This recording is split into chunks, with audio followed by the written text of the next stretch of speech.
ಹಾಗೆ ಮೈಸೂರಿಂದ ರಾಜರಾಜೇಶ್ವರಿ ಟೆಂಪಲ್ ದರ್ಶನ, ದೇವಿ ದರ್ಶನ ತಗೊಂಡು ರಿಂಗ್ ರೋಡ್ ಇದೆ. ಸೂರ್ಯೋತ್ಸವ ಆಗಿದ್ದಾನೆ. ಸಮಯ 7:35.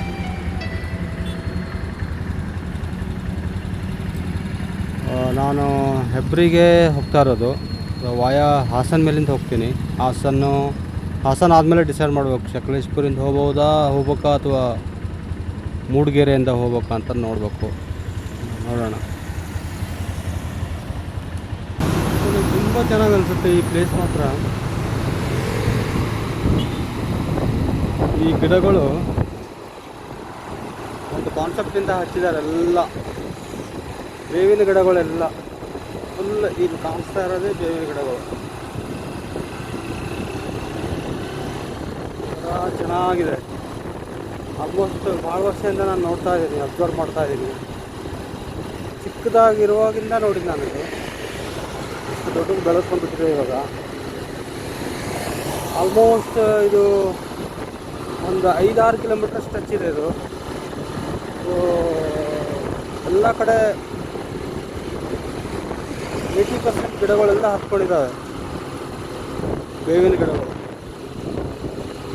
ನೋಡಿ. ಎಲ್ಲ ಅದೇ ಇದೆ, ಕೆಲವೊಂದು ಕಡೆ ಮಾತ್ರ ಇಲ್ಲ, ಅದರ್ವೈಸ್ ಎಲ್ಲ ಅದೇ ಫುಲ್ ಬೇವಿನ ಗಿಡ. ತುಂಬ ಚೆನ್ನಾಗಿ ಅನಿಸುತ್ತೆ.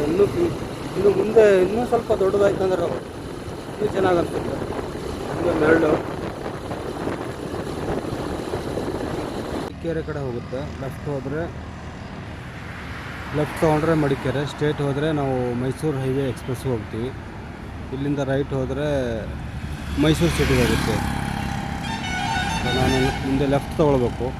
ಮಡಿಕೇರಿ ರೂಟಿಂದ ಹೋಗಿ ಮುಂದೆ ಡೈವರ್ಷನ್ ಹಾಸನ ರೂಟ್ಗೆ ಹೋಗ್ಬೇಕಾಗುತ್ತೆ.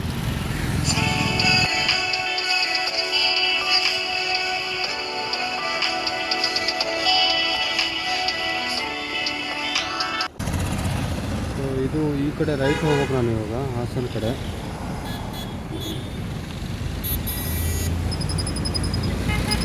ಆಲ್ರೆಡಿ ಮಡಿಕೇರೆ ಕಡೆ ಹೋಗೋ ಜನ ಸ್ಟಾರ್ಟ್ ಆಗಿದ್ದಾರೆ.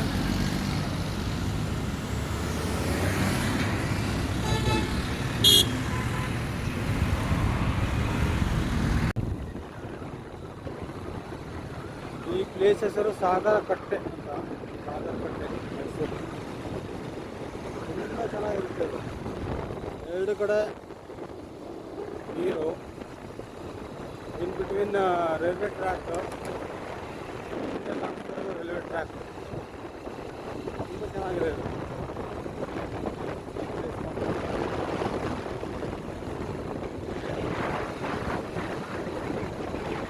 ಎಲ್ಲ KRS ಬ್ಯಾಕ್ ವಾಟರ್.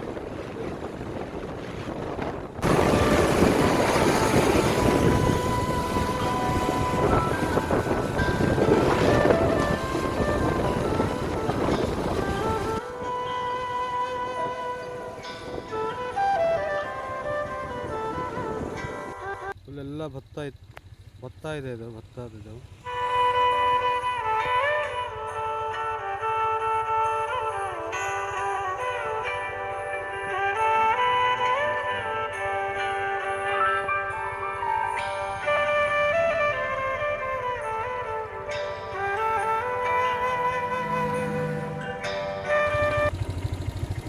ಫುಲ್ ಒಂಥರ ಜಿಗ್ಜಾಗ್ ರೋಡ್ ಇದು.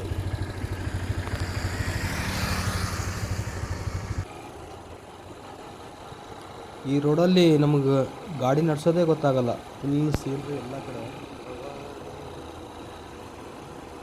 ಜಿಗ್ಜಾಗ್ ರೋಡ್ಗಳೆಲ್ಲ. ಸೊ ಹಳ್ಳಿ ತುಂಬ ಬರುತ್ತೆ. ಬಟ್ ಆದ್ರೂ ರೋಡ್ ಕಂಡೀಷನ್ ಮಾತ್ರ ಸಖತ್ತಾಗಿದೆ, ಏನೂ ಪ್ರಾಬ್ಲಮ್ ಇಲ್ಲ. ಸ್ವಲ್ಪ ಸ್ಲೋ ಮಾಡ್ಕೊಂಡು ಹೋಗ್ಬೇಕಾಗುತ್ತೆ ಗಾಡಿ. ಸೊ ಯಾವಾಗ ಜನ ರೋಡಲ್ಲಿ ಬರ್ತಾರೆ ಅನ್ನೋದೇ ಗೊತ್ತಾಗಲ್ಲ. ಹಾಸನ ಬಂದಿದ್ದೇ ಗೊತ್ತಾಗಿಲ್ಲ ಈ ರೋಡಲ್ಲಿ ನನಗೆ. 100 ಕಿಲೋಮೀಟರ್ಸ್ ಯಾವಾಗ ಬಂತು ಅನ್ನೋದೇ ಗೊತ್ತಿಲ್ಲ. ಸೊ ಇವಾಗ ನಾನು ಹಾಸನ ಎಂಟ್ರಿ ಆಗ್ತಾಯಿದ್ದೀನಿ. ಹಾಸನ ಎಂಟ್ರಿ ಆಗಿ ಬೇಲೂರು ಕಡೆ ಹೋಗ್ಬೇಕಂತೇಳಿ ಪ್ಲ್ಯಾನ್ ಮಾಡಿದ್ದೀನಿ. ಬೇಲೂರು, ಮೂಡಿಗೆರೆ, ಧರ್ಮಸ್ಥಳ, ಕಾರ್ಕಳ ಆಮೇಲೆ ಹೆಬ್ರಿ ನೋಡಬೇಕು. ಆರಾಮಾಗಿ ಸ್ಲೋ ಆಗಿ ಹೋಗ್ತಾ ಇರೋದು. ಈ ಪ್ಲೇಸ್ ಮಾತ್ರ ಅಲ್ಟಿಮೇಟ್ ಇದೆ, ಸ್ಪೆಷಲಿ ಬೈಕರ್ಸ್ಗೆ.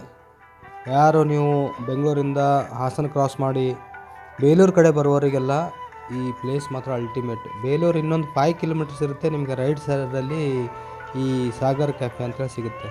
ಸೊ ಇಲ್ಲಿ ಏನು ಸ್ಪೆಷಾಲಿಟಿ ಅಂತಂದರೆ ಕೂಡಲಿಕ್ಕೂ ಜಾಗ ಇದೆ, ನೆರಳಾಗಿದೆ. ಆಮೇಲೆ ಇನ್ನೊಂದು ಬಿಸಿ ಬಿಸಿಯಾಗಿ ಕೊಡ್ತಾರಲ್ಲ ನಿಮಗೆ, ಟೀ ಕಾಫಿ ಹಾಲು ಏನು ಬೇಕಾದರೂ ಬಿಸಿ ಅವಾಗಿಂದ ಅವಾಗೆ ಮಾಡಿ ಕೊಡ್ತಾರೆ. ತುಂಬ ಚೆನ್ನಾಗಿದೆ ಕೂತ್ಕೊಳ್ಳಿಕ್ಕೆ, ರೆಸ್ಟ್ ಮಾಡಲಿಕ್ಕೆ. ಈ ಪ್ಲೇಸು ರೆಕಮೆಂಡ್ ಮಾಡ್ಬೋದು ನಾನು. ಸೊ ಬೇಲೂರು ಟೆಂಪಲ್ ಎಂಟ್ರಿ ಆಗಿದ್ದೀನಿ. ಸೊ ತುಂಬ ಕ್ರೌಡ್ ಇದೆ. ಇವತ್ತು 24th ಸಂಡೇ ಇರೋದ್ರಿಂದ 3 ದಿನ ಹಾಲಿಡೇಸ್ಗೆ ಎಲ್ಲರೂ ಬಂದಿದ್ದಾರೆ. ಸೊ ನೋಡ್ಬೋದು ನೀವು, ಎಲ್ಲ ಸ್ಕೂಲ್ ಮಕ್ಕಳು. ಸುಮ್ಮನೆ ನೋಡಿಕೊಂಡು ದೇವ್ರ ದರ್ಶನ ಮಾಡಿಕೊಂಡು ಮತ್ತೆ ವಾಪಸ್ ಬೇಗ ಹೋಗ್ಬೇಕು ನಾನು.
ನಾವು ಡೈವರ್ಷನ್ ತೊಗೋಬೇಕಾಗುತ್ತೆ. ಒಂದು ವೇಳೆ ಧರ್ಮಸ್ಥಳಕ್ಕೆ ಹೋಗ್ಬೇಕಾದ್ರೆ ಸ್ಟೇಟ್ ಹೋಗ್ಬೇಕು. ಹೊರನಾಡು, ಶೃಂಗೇರಿ ಈ ಕಡೆ ರೈಟ್.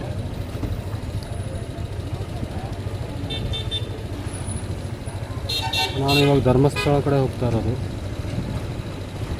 ಸ್ಟೇಟ್ ಕೊಟ್ಟಿಗೆಹಾರ,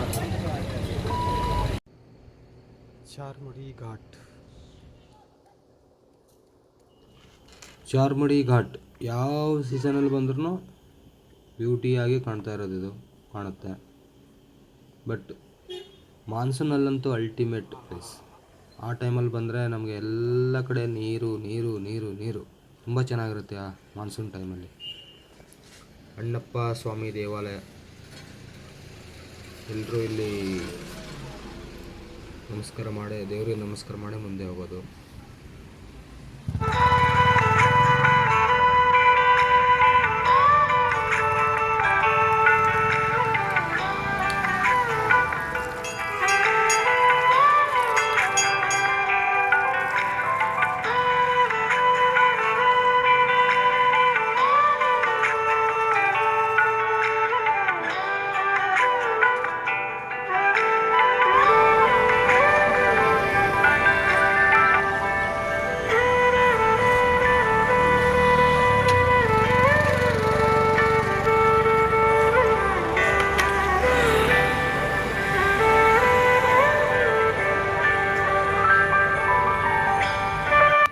ಸೊ ಹೆಬ್ರಿಗೆ ಬಂದೆ, ನನ್ನ ಮಗನ ಸ್ಕೂಲ್ಗೆ, ಅಮೃತ ಭಾರತಿ ವಿದ್ಯಾ ಕೇಂದ್ರ ಹೆಬ್ರಿಗೆ ಬಂದೆ. ಇವಾಗ ನಾನು ಮೀಟ್ ಆಗ್ತಾ ಇದ್ದೀನಿ.